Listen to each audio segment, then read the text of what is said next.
Sound. Speed. Camera. Speed. Scene 1+2, shot 2, take 1. Try to catch me howling at the moon.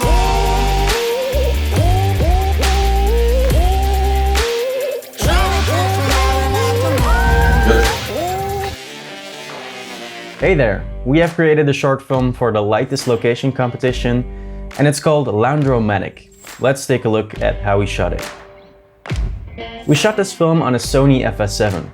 The image that comes out of this camera isn't dramatically different from a small Sony mirrorless. The main benefits here were that our setup was quite heavy, and for handheld shots that really is the way to go. You don't get all that small jitter from small cameras. Most of our shots were actually locked down on a tripod, but when the scene gets real intense, we decided to go with a handheld camera style, almost going towards shaky cam, but not quite. Onto lighting. We didn't have much lights to work with, but we managed to make it work. Our key light was a Joker 400 with a Chimera softbox on it, a large one, and we pointed this light towards the ceiling, creating a giant source of light on the ceiling that bounces into the room and onto our actors. The Chimera softbox didn't only cause softer lighting, it also managed to keep the light from spilling from the sides of the light into the actor's eyes, for instance.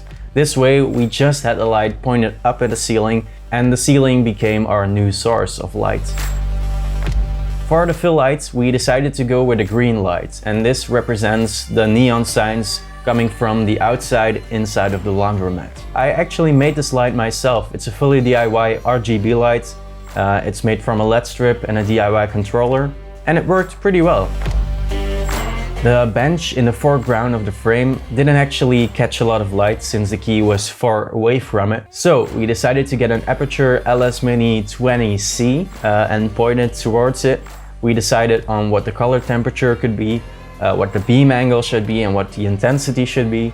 And that way we really just pointed it towards the bench, and it didn't interfere with any of our other lighting, which is great. And this is actually the lighting setup for most of our shots. For some shots though, we did have to move some things around. For instance, the strangle scene, the key was moved a little bit more to the side so that it wouldn't be visible in the frame. And the key actually became more of a backlight.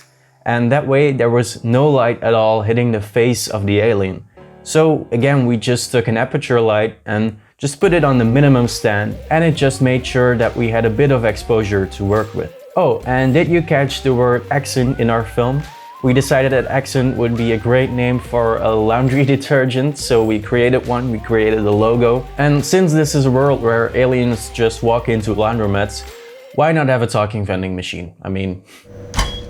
Accent. And that's it basically. Thank you so much for watching. This has been a pleasure.